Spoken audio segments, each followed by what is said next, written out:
name is Nilanshi Trivedi, and today I would like to tell you about the life cycle of termite. So here I have prepared some slides on this topic. So I'm going to share my slides with you. So these are my slides. Okay, so let's talk about termite. तो firstly हम लोग को पता होना चाहिए कि जो termite है ये क्या है, और इसको हम लोग और भी किन किन नामों से जानते हैं. तो जनरली इसको वाइट आंट भी बोलते हैं. इसके अलावा माइक्रोटर्मेस ओबेसाई भी जो है इसको बोलते हैं, जो कि इसका साइंटिफिक नेम है. और हिंदी में अगर आप बात करें तो इसे जो है जनरली दीमक बोलते हैं. दीमक कहा जाता है इसे. तो टर्माइट क्या है, इनके बारे में हम लोग जान लेते हैं. तो termites are the social insects and their colony comprises of 6 caste wise winged adults, queens, king, complementary caste, worker and soldiers. ठीक है. तो जनरली जो टर्माइट है वो सोशल ऑर्गेनाइजेशन शो करता है. यहाँ पर कई सारी डिफरेंट कास्ट प्रेजेंट होती हैं. तो वो कौन कौन सी हो सकती हैं? 6 तरीके की जनरली कास्ट प्रेजेंट होती हैं. तो कौन कौन सी होती हैं? विंग्ड अडल्ट्स होते हैं, क्वीन होंगी, किंग्स होंगे. इसके अलावा कॉम्प्लीमेंट्री कास्ट की एक कैटेगरी डेवलप की गई है, वो होते हैं. इसके अलावा वर्कर्स एंड सोल्जर्स प्रेजेंट होते हैं. तो ये सारी स्ट्रक्चर्स जो है आपकी जो है आप कह सकते हैं टाइप्स ऑफ कास्ट प्रेजेंट हो सकते हैं एक टर्माइट की कॉलोनी में. So the main food of the termite consists of cellulose rich materials like woodwork, mango, sugarcane, potato, etc. तो जनरली अगर हम बात करें कि जो टर्माइट है उसकी क्या डाइट होती है, क्या आपका जो है कह सकते हैं कि ये क्या फूड होता है इसका, तो जनरली सेल्यूलोज रिच जो डाइट होती है वो जो है ये लेना प्रेफर करते हैं. तो सेल्यूलोज रिच जो डाइट होगी वो इनको कहाँ मिलेगी? वुडन वर्क जो होगा, जितना भी वुड वर्क होता है वहाँ पर जो है आपको मिलेगा. आप देखेंगे जनरली जो वुडन वर्क होता है, अलमारियाँ होती हैं लकड़ी की या कुछ भी वुडन वर्क, सोफे वगैरह, तो इनमें जनरली आप देखेंगे कि दीमक काफ़ी लग जाते हैं. तो इस तरीके से ये इस पर अटैक करते हैं. इसके अलावा पेड़ों पर कई सारे पेड़ ऐसे होते हैं जिनमें ये दीमक आपको देखने को मिल जाएगी. जनरली आप देखेंगे तो mango tree, sugar cane plant, ये पोटैटो प्लांट्स, ये सारे ही जो है सेलुलोज रिच प्लांट हैं. तो इनमें जो है जनरली आपको टर्माइट देखने को मिल जाएगा, इनकी कॉलोनी देखने को मिल जाएगी. They are found commonly living under the ground but their earthen mounts are visible above the earth's surface. Generally जो है अंडरग्राउंड ये रहते हैं, आप कह सकते हैं टनल्स बना करके ये रहते हैं. और बट जो है इनके अर्दन माउंट्स जो होते हैं, यानी कि जो इनकी आप कह सकते हैं ट्यूब्स जो फॉर्म करते हैं, ये मिट्टी की बनाते हैं. तो वो जनरली अर्थ सरफेस पे आपको देखने को मिलती हैं. ठीक है. तो इस तरीके की ये जो स्ट्रक्चर आप देख रहे हैं यहाँ पर, ये इस तरीके का कुछ स्ट्रक्चर, एक कॉमन स्ट्रक्चर आप कह सकते हैं प्रेजेंट होता है आपका जो टर्माइट है उसमें. और जो है अगर बात करें कि जो बॉडी डिवीज़न है टर्माइट का वो कैसा होता है, तो यहाँ पर अगर आप देखिए तो ये जो स्ट्रक्चर आपको दिखाई दे रही है that is called as head. ठीक है. ये इसका हेड है. इसके पीछे जो आपको पतला सा रीजन दिखाई दे रहा है that is called as thorax, और उसके पीछे का जो रीजन है that is called as abdomen. तो हेड, थोरैक्स और एब्डोमेन में बॉडी डिवाइडेड है. हेड जो रीज़न है ये यहाँ पर जो है इसके मैंडिबल्स वगैरह और जो एंटनीज़ हैं वो प्रेजेंट होते हैं. इसके पीछे जो थोरैसिक रीजन होता है यहाँ से अपेंडेजेस अराइज होते हैं जो कि जॉइंट अपेंडेजेस होते हैं. यहाँ आप देख सकते हैं 3 पेयर ऑफ अपेंडेजेस यहाँ पर आपको देखने को मिलते हैं. 3 पेयर ऑफ अपेंडेजेस प्रेजेंट होंगे आपके थोरैसिक रीजन पर, जो कि कैसे होते हैं? जॉइंट अपेंडेजेस प्रेजेंट होते हैं. इसके अलावा पीछे जो थोरैक्स होगा उसके ठीक पीछे एब्डोमेन प्रेजेंट होती है. और एब्डोमेन जो है वो भी कैसी होती है? आपकी सेगमेंटेड होती है. तो यहाँ आप कुछ एक इस तरीके का स्ट्रक्चर होता है. बट ये जो स्ट्रक्चर आप देख रहे हैं यहाँ पर, ये एक पर्टिकुलर स्ट्रक्चर एक पर्टिकुलर कास्ट की है जिसको हम लोग सोल्जर बोलते हैं. ठीक है. सोल्जर की स्ट्रक्चर है बिकॉज जो सोल्जर्स होते हैं उनका जो हेड होता है वो काफ़ी बिग होता है. तो बाकी और जो कास्ट होती हैं उनका साइज़ और शेप डिफरेंट होता है, बट बॉडी ऑर्गेनाइजेशन सेम होता है, यानी कि हेड, थोरैक्स और एब्डोमेन में ही बॉडी डिवाइड होगी, बट जो शेप होगा, किसी का हेड बड़ा होगा, किसी का हेड छोटा होगा, किसी का एब्डोमेन बहुत बड़ा होता है, किसी का थोरैसिक रीजन जो है काफ़ी बड़ा होगा। तो इस तरीके से डिफरेंट टाइप्स जो है बनाए गए हैं यहाँ पर, या डिफरेंट टाइप्स या कैटेगरीज में इनको हम लोग रख सकते हैं। तो इस तरीके से टर्माइट। अब बात करते हैं अबाउट द सोशल ऑर्गेनाइजेशन, कि कैसे सोशल ऑर्गेनाइजेशन ये शो करते हैं। तो the colony of termite is well managed by the division of the labour and comprises of the reproductive caste and sterile caste. ठीक है, तो टर्माइट की कॉलोनी में आपको डिवीजन ऑफ लेबर बहुत अच्छे से देखने को मिलेगा, इसीलिए इनको हम लोग सोशल एनिमल्स भी बोलते हैं। तो जो है जो इनकी कॉलोनी होती है वो जनरली आप दो कास्ट में डिवाइड कर सकते हैं, दो कैटेगरीज़ में आप इनको डाल सकते हैं, जो की हो सकती है रिप्रोडक्टिव कास्ट की कैटेगरी और आपकी स्टेराइल कास्ट की। तो रिप्रोडक्टिव कास्ट क्या होती है, इनमें जो है 4 तरीके की, अभी मैंने स्टार्टिंग में बात कही कि 6 तरीके के मेंबर्स यहाँ पर प्रेजेंट थे, जिनमें से 4 मेंबर्स एक कैटेगरी में डाल दिए गए और 2 मेंबर्स को एक कैटेगरी में डाल दिया गया। ठीक है, तो जो रिप्रोडक्टिव कास्ट है, यहाँ पर जो मेंबर्स प्रेजेंट होंगे वो रिप्रोडक्शन के लिए रिस्पॉन्सिबल होते हैं, सिर्फ रिप्रोडक्शन परफॉर्म करते हैं, इसके अलावा और कोई इनका काम नहीं होगा। जो दूसरे वाले कैटेगरी है that is called as sterile caste, यानी कि ये रिप्रोडक्शन को छोड़ करके बाकी जो अदर हाउस होल्ड वर्क होता है वो सारा ही परफॉर्म किया जाता है स्टेराइल कास्ट के थ्रू। अब ये रिप्रोडक्टिव कास्ट क्या होती हैं, कौन कौन से टाइप्स जो हैं वो रिप्रोडक्टिव कास्ट के अंदर रखे गए हैं, और कौन कौन से जो टाइप्स हैं जो स्टेराइल कास्ट के अंदर रखे गए हैं, तो वो क्या है। तो रिप्रोडक्टिव कास्ट के अंदर जो सबसे पहला जो मेंबर आता है वो that is called as colonising adult. इनको हम लोग बोलते हैं कॉलोनाइजिंग अडल्ट, आप नाम से ही समझ सकते हैं, colonising means colony forming adults. ठीक है, ऐसे एडल्ट्स जो कॉलोनी को फॉर्म करते हैं। अब इसके अंदर कौन से स्पेसिफिक टाइप के मेंबर्स प्रेजेंट होते हैं, तो they are produced in good number in rainy season. ठीक है, जनरली ये रेनी सीजन में जो है अच्छे नंबर में प्रोड्यूस किए जाते हैं, and are winged males and female. तो यहाँ पर थोड़ा सा ध्यान दीजिएगा कि जो मेंबर्स होंगे वो कैसे होते हैं, विंग्ड होते हैं, मतलब ये जो मेंबर्स होंगे इनमें विंग्स प्रेजेंट होंगे। ये कौन होंगे, विंग्ड मेल्स होंगी और विंग्ड मेल्स होंगे और विंग्ड फीमेल्स होंगी। तो ऐसे मेंबर्स जो कॉलोनी डेवलप करते हैं वो कॉलोनाइजिंग एडल्ट्स हैं, उसके साथ साथ जो है इनमें विंग्स का होना भी कंपलसरी है। तो इस तरीके से जो एनिमल्स होंगे उनको हम लोग क्या बोलेंगे, कॉलोनाइजिंग एनिमल्स, या जो आपके wing males and wing females हैं यही डेवलप करेंगे कॉलोनाइजिंग कॉलोनी को। तो both male and female individuals go on an nuptial fight, ठीक है, copulate there in the sky, and the female after fertilisation में have a new colony separately. तो generally होता क्या है कि क्योंकि ये विंग्ड है इस वजह से ये फ्लाई कर सकते हैं, और स्काई में ही जो है एक कह सकते हैं नप्टिल फाइट यहाँ पर परफॉर्म की जाती है, जो कि एक तरीके का रिप्रोडक्शन है, आप कह सकते हैं रिप्रोडक्शन के लिए ये फाइट परफॉर्म की जाती है। और इसमें क्या होता है, आपका जो मेल्स और फीमेल्स हैं वो आपस में रिप्रोडक्शन परफॉर्म करते हैं इन द स्काई, और जो है फीमेल्स जो होती हैं वो फर्टिलाइजेशन के बाद एग्स ले करेंगी और एक नई कॉलोनी को डेवलप करेंगी, इसलिए हम इन लोग को क्या बोलते हैं, कॉलोनाइजिंग अडल्ट्स। ठीक है, तो एक तो तरीका ये हो गया कि मेल्स और फीमेल्स जो होते हैं वो कैसे, mails females, winged mails females जो होंगे वो आपस में जो है कॉपुलेट करते हैं, एंड देन फर्दर जो है आपकी कॉलोनी को डेवलप करते हैं। एक तरीका ये हो गया। दूसरा तरीका होता है क्वींस के थ्रू कॉलोनी को डेवलप कर। अब क्वीन को और बनाया भी जा सकता है। अब कैसे क्वीन बनाई जा सकती है, तो जो अनफर्टिलाइज्ड एग्स होते हैं, यहाँ पर 2 तरीके के एग्स ले किए जाते हैं कॉलोनी में। अगर आप देखेंगे तो जो है कुछ एग्स जो होंगे वो फीमेल अनफर्टिलाइज्ड एग्स को ले करती है, और कुछ जो एग्स होते हैं वो फर्टिलाइज्ड एग्स होते हैं। फर्टिलाइज्ड एग्स क्या होंगे और अनफर्टिलाइज्ड एग्स क्या होंगे, तो फर्टिलाइज्ड एग्स वो होते हैं जो कि मेल के थ्रू फर्टिलाइज किए गए हैं, तो उनको हम लोग फर्टिलाइज्ड एग्स बोलेंगे, और जो एग्स फर्टिलाइज नहीं हो पाए हैं उनको हम लोग अनफर्टिलाइज्ड एग्स बोलेंगे। तो जो अनफर्टिलाइज एग्स हैं उनको भी एक डिफरेंट कास्ट में रखा गया है, जिनको हम लोग कॉम्प्लीमेंट्री कास्ट बोलते हैं। तो कॉम्प्लीमेंट्री कास्ट के जो मेंबर्स होते हैं उनसे डेवलप किए जा सकते हैं किंग और क्वीन।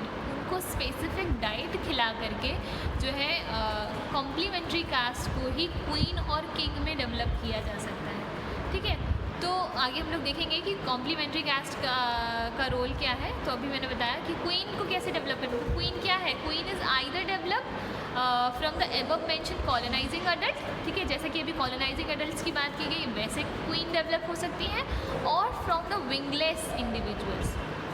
वो कैसे एनिमल्स थे कॉलोनाइजिंग वाले? वो विंग्ड आपके मेंबर्स थे। बट ये जो मेंबर्स होते हैं, ये जो अनफर्टिलाइज्ड एग से डेवलप होते हैं, ये विंगलेस इंडिविजुअल्स होते हैं, और इनको जिनको हम लोग कॉम्प्लीमेंट्री कैस्ट के अंदर रखते हैं। और ये जो है इंडिविजुअल्स स्पेसिफिक डाइट जब इनको दी जाती है तो ये कन्वर्ट हो जाते हैं किंग या क्वीन में। ठीक है, तो क्वीन को ये डेवलप कर सकते हैं। तो the queen of M obesi, M means जो है अभी मैंने इसका जिसका नाम बताया scientific name, that is Microtermes obesi. तो Microtermes obesi is 5 to 7.5 centimetre in length. Length कितनी हो सकती है? 5 से 7.5 सेंटीमीटर तक इनकी लेंथ हो सकती है। The sole function of the queen is egg laying. Mainly function क्या होगा इसका? एग लेइंग है क्वीन का function, which lays 70,000 to 80,000 eggs in 24 hours. तो जो क्वींस होती हैं वो जनरली एक दिन में 70 से 80 हज़ार तक एग्स को ले कर सकते हैं। तो आप कह सकते हैं इनकी फर्टिलिटी पावर बहुत ज़्यादा होती है और काफ़ी ज़्यादा इनका लाइफ स्पैन भी है। तो the life span of the queen is recorded to be 5 to 10 years. 5 से 10 साल तक का लाइफ स्पैन रिकॉर्ड किया गया है क्वींस के लिए। The queen lives in royal chamber of the nest and feeds on the royal jelly. ठीक है, तो जो क्वींस होंगी उनके लिए स्पेसिफिक जो है चैम्बर बनाया जाता है, जिसको हम लोग रॉयल चैम्बर बोल रहे हैं। तो स्पेसिफिक चैम्बर के अंदर क्वींस को रखा जाता है, और जितने भी वर्कर्स होते हैं वो जो है इनकी कह सकते हैं आप इनकी सेवा करते हैं। इस जो क्वीन के जितने भी काम होते हैं वो सारे ही वर्कर्स को परफॉर्म करने होते हैं। और जो क्वींस होती हैं वो रॉयल जेली उनको फेड की मतलब खिलाई जाती है। तो the queen is well serve by the workers. तो वर्कर्स के थ्रू ये सर्व की जाती है। इसके बाद जो तीसरे टाइप जो है रिप्रोडक्टिव कैस्ट के अंदर आता है, दैट इज़ किंग। किंग कैसे डेवलप किए जा सकते हैं, क्या होता है ये? तो king is the father of the colony and with the queen and living with the queen in the royal chamber. ठीक है, तो किंग को आप फादर ऑफ द कॉलोनी भी बोल सकते हैं, और ये क्वीन के साथ ही रॉयल चैम्बर में रहते हैं। इसके अलावा स्पेसिफिक चैम्बर्स भी किंग के लिए बनाए जाते हैं। ठीक है, it is developed from unfertilised egg by feeding on the nutritive diet. तो अभी मैंने बताया कि दो तरीके के एग्स डेवलप होते हैं, एक फर्टिलाइज्ड एग्स डेवलप होंगे और एक अनफर्टिलाइज्ड एग्स डेवलप होंगे। तो जो फर्टिलाइज्ड एग्स होते हैं वो वर्कर्स और कॉलोनाइजिंग फॉर्म्स जो होती हैं उनको डेवलप करते हैं। जो पहला नंबर का आपने देखा कॉलोनाइजिंग फॉर्म्स, और जो हम लोग स्टेराइल कास्ट एक देखेंगे दैट इज़ कॉल्ड वर्कर। तो वर्कर और कॉलोनाइजिंग फॉर्म्स जो होती हैं वो फर्टिलाइज्ड एग्स के थ्रू डेवलप किया जाता है, जबकि अनफर्टिलाइज्ड एग्स से किंग्स डेवलप किए जाते हैं और क्वीन भी डेवलप हो जाती हैं। इन्हीं अनफर्टिलाइज्ड एग्स को हम एक नई कास्ट में कैटेगराइज कर सकते हैं, जिनको हम लोग बोल रहे हैं क्या? Complementary caste. ठीक है, तो किंग्स जो है आपको याद रखना है ये चीज़ कि किंग्स जो है वो डेवलप कैसे होगा? वो अनफर्टिलाइज्ड एग से डेवलप हुआ है और स्पेसिफिक डाइट प्रोवाइड करने के बाद उसको डेवलप किया गया है। एक स्पेसिफिक न्यूट्रिटिव डाइट है जिसको कि खिलाया गया, जिससे कि क्या हुआ, इसके जो रिप्रोडक्टिव ऑर्गन्स हैं वो एक्टिवेट हो जाते हैं। ठीक है, तो इस तरीके से किंग्स को डेवलप किया जाता है। It is developed from the unfertilised and egg by feeding on the nutritive diet. It fertilise the queen. क्या करेगा? क्वीन को फर्टिलाइज करेगा रिपीटेडली, कई बार, टू प्रोड्यूस फर्टिलाइज्ड एग्स, जिससे कि जो क्वीन है वो फर्टिलाइज्ड एग्स को जो है रिलीज़ करती है। बट फर्टिलाइज्ड एग्स तो रिलीज़ होते हैं, साथ साथ आपके अनफर्टिलाइज्ड एग्स भी रिलीज़ होते हैं, जिनसे कि किंग्स और क्वींस भी बनाई जाती हैं after the nutritive diet, providing the nutritive diet, ठीक है। तो न्यूट्रिटिव डाइट को देकर के इनको किंग और क्वीन में बनाया जा सकता है। और ये सारा कंट्रोल जो है वो किसके हाथों में होता है? ये वर्कर्स के हाथों में होता है। वर्कर चाहे तो किसी को भी किंग और क्वीन बना सकते हैं स्पेसिफिक डाइट खिला करके, जो अनफर्टिलाइज्ड एग्स हैं उनके लिए या कॉम्प्लीमेंट्री कैस्ट हैं उनके लिए, ठीक है। तो fertilized eggs for the hatching, it fertilize the queen repeatedly to produce fertilized eggs, ठीक है, for the hatching of the colonizing form and workers। जो fertilized eggs होंगे वो colonizing form और worker को develop करेंगे। Life of the king is shorter than the queen। Life जो होगी किंग की कैसी होती है? शॉर्ट होती है क्वीन से। So the king is replaced by a new one, ठीक है। इसलिए कई सारे किंग्स जो है चेंज किए जाते हैं। अगर किंग की डेथ हो जाती है या किंग जो है नहीं केपेबल है फर्टिलाइजेशन के लिए, तो जो है उसकी जगह पे नए किंग को डेवलप किया जा सकता है। कैसे डेवलप करेंगे? अनफर्टिलाइज एग्स जो या कॉम्प्लीमेंट्री कैस्ट जो होती है उसको न्यूट्रिटिव डाइट प्रोवाइड करके आप किंग को डेवलप कर सकते हैं। जनरली किंग्स ही डेवलप किए जाते हैं, क्वींस डेवलप नहीं की जाती। क्वीन जो होती है वो एक सिंगल ही होती है कॉलोनी के अंदर, बट किंग जो होते हैं उनकी कई बार ज़रूरत है क्योंकि उनका लाइफ स्पैन ज़्यादा होता है। इस वजह से अनफर्टिलाइज एग्स की ज़रूरत पड़ती है कि हमें किंग डेवलप करनी है, ठीक है।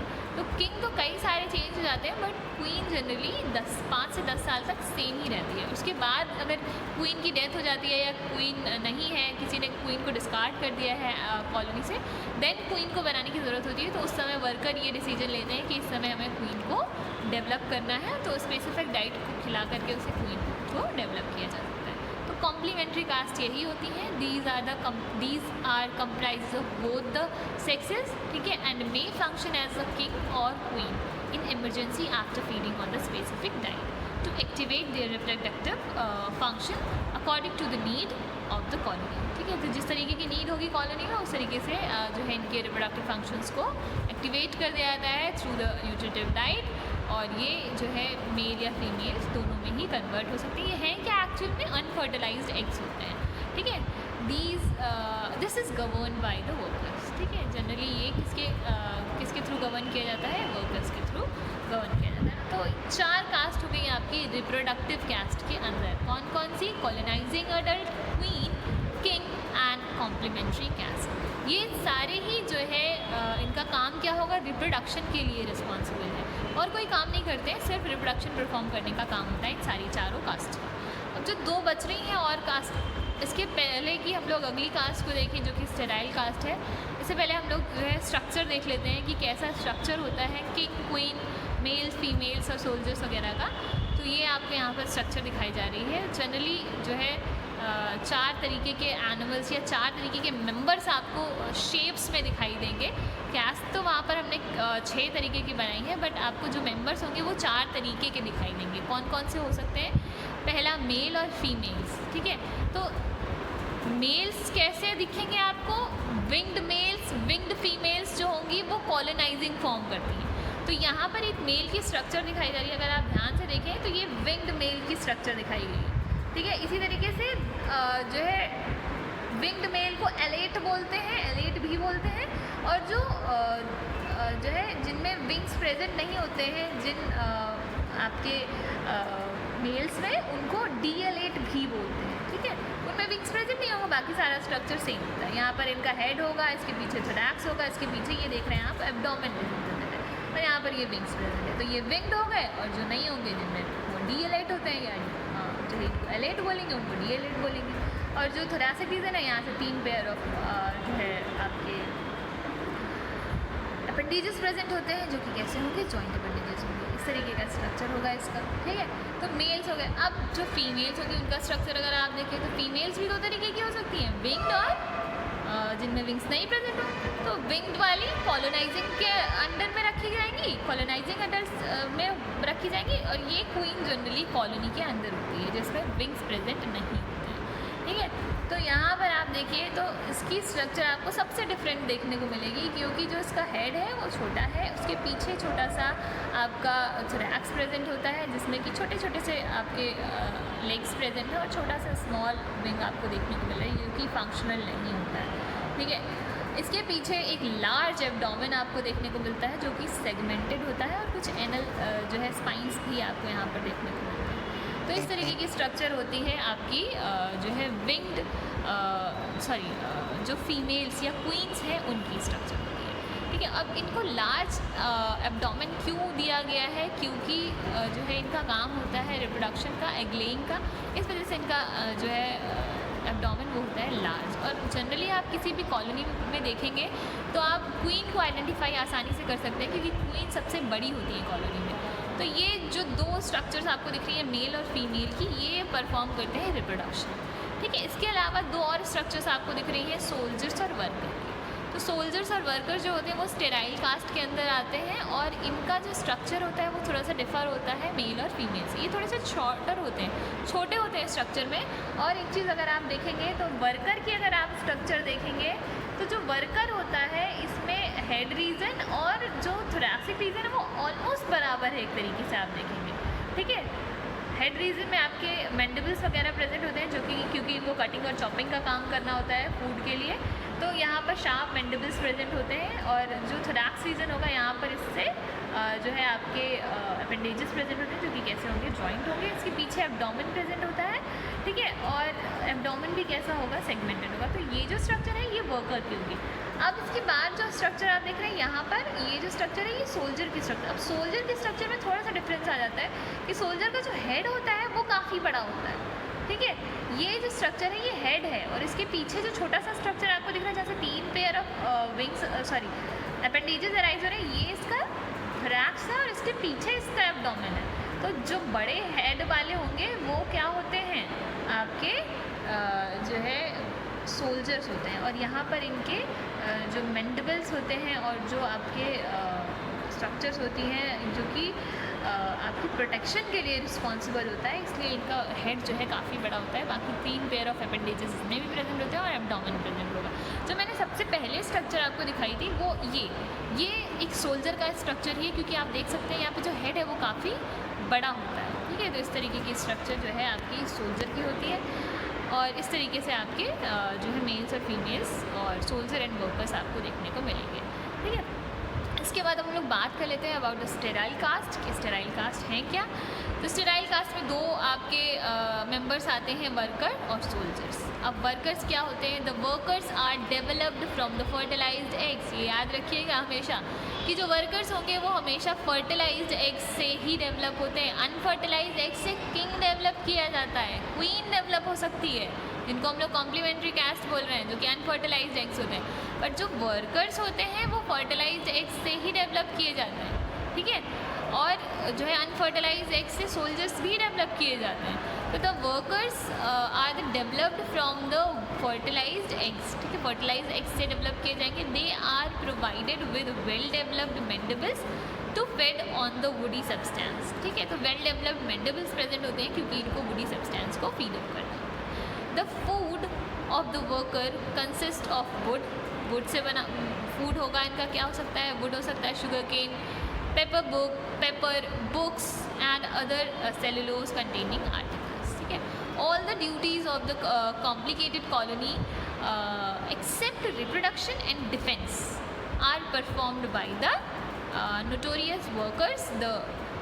ठीक है, तो जो वर्कर्स होंगे उनका काम क्या होता है, रिप्रोडक्शन और डिफेंस को छोड़ करके सारा हाउस होल्ड वर्क जो होता है वो वर्कर्स के थ्रू किया जाता है। ठीक है, the destruction of the materials which they attack is caused by the worker. ठीक है, तो डिस्ट्रक्शन का जो काम है वो वर्कर्स ही करते हैं। इसके बाद सोल्जर्स क्या करेंगे, सोल्जर्स जो है वो डिफेंस मैकेनिज्म के लिए रिस्पॉन्सिबल है। They are developed from the unfertilised eggs and characterised by a big head.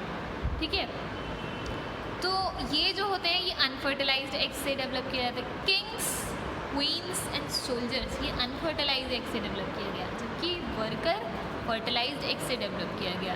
Complementary cast unfertilised egg से, कॉलोनियल कास्ट फर्टिलाइज्ड एग से। ठीक है, फर्टिलाइज्ड एग से कॉलोनियल कास्ट को डेवलप किया गया।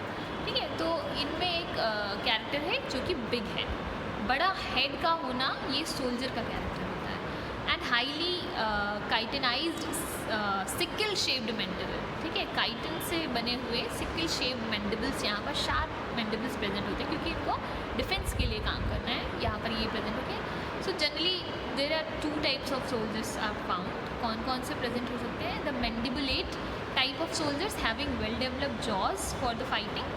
तो ऐसे सोल्जर्स इनमें मैंडिबुलेट टाइप के, जिनको हम लोग सोल्जर्स बोलते हैं, जिनमें कि वेल डेवलप्ड जॉज प्रेजेंट होते हैं फाइटिंग के लिए, ठीक है। दूसरे जो टाइप होते हैं that is the nascent type of soldiers having median frontal rostrum, ठीक है। मीडियन फ्रंटल रोस्टम इनमें होता है जो कि स्प्रे करता है, spray smell of the obnoxious type, ठीक है। एक स्मेल को स्प्रे करता है जो कि काफ़ी ऑब्नॉक्शियस टाइप की होती है। तो इस तरीके के 2 तरीके के सोल्जर्स होते हैं जो कि जो है कॉलोनी को जब ज़रूरत होती है डिफेंस की, उस समय ये जो है आपका काम करते हैं। तो इस तरीके से आपके सोल्जर्स होते हैं sterile cast.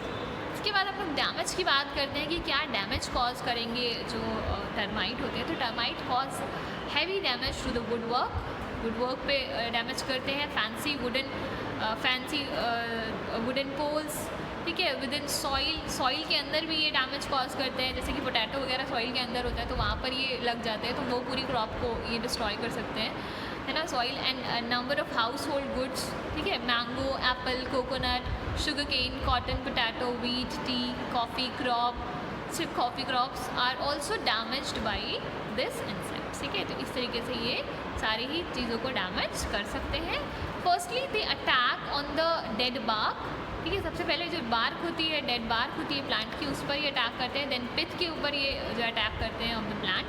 Timber is totally tunnelled and consumed up, ठीक है। तो जो टिम्बर है उसमें ये होल कर देते हैं, टनल्स बना लेते हैं, आप कह सकते हैं अंदर जो है टनल्स बनी होती है इनकी, और जो है ये उसको अंदर ही अंदर कंज्यूम करते हैं, तो पूरा खोखला कर देते हैं, आप कह सकते हैं टिम्बर को। Sometimes they cause destruction of buildings का डिस्ट्रक्शन भी कर सकते हैं ये, and railway yards by making tunnels below them, ठीक है। तो रेलवे यार्ड्स में भी जनरली टनल्स बना देते हैं ये, तो इस तरीके से डिस्ट्रक्शन हो सकता है बिल्डिंग्स और जो है रेलवे यार्ड्स का भी, मतलब बड़े लेवल पर भी ये काफ़ी नुकसान क्रिएट कर सकते हैं। तो ये हो गया इनका डैमेज। और यहाँ पर ये जो स्ट्रक्चर आप देख रहे हैं, ये मैंने इसके डैमेज को दिखाने की कोशिश करी हुई है। तो यहाँ पर आप देख रहे हैं कि कुछ वुडन वर्क है, उस पर ये दीमक जो है आपकी लगी हुई है। इस तरीके से आप देख रहे हैं टनल्स यहाँ पर डेवलप हो रही हैं, और ये इस तरीके से इसको फीडअप करते हैं, और ये जो फीडिंग का काम है वो वर्कर्स का होता है, ठीक है। इसके अलावा यहाँ पर कुछ मड ट्यूब्स आपको दिखाई जा रही है। इस तरीके की स्ट्रक्चर्स आपने जनरली देखी होंगी कि ये मड ट्यूब्स बनाई जाती हैं जो दीमक होता है उसके थ्रू, और इन्हीं के अंदर ये दीमक मूव करते हैं, ठीक है। तो इस तरीके से मड ट्यूब्स भी यहाँ पर डेवलप की जाती हैं। इसके बाद हम लोग इसकी लाइफ साइकिल की बात करें कि कैसे इसका लाइफ साइकिल ये कैसे परफॉर्म करते हैं, क्या होता है। तो the colonising adult swarm, colonising adult जो रिप्रोडक्टिव कास्ट के अंदर आते हैं, जो कि विंग्ड मेल और फीमेल्स होते हैं, वो स्वार्म करते हैं, यानी कि जो है कॉपुलेशन करते हैं इन ईयर, ठीक है। And come down on the earth surface for laying eggs, ठीक है। कॉपुलेशन के बाद ये सरफेस पे आएंगे और एग ले करेंगे। The queen firstly lays few eggs and perform all duties of the new establish colony, ठीक है। एग ले करेगी और जनरली सारी ड्यूटीज़ परफॉर्म करती है कॉलोनी को इस्टेब्लिश करने के लिए।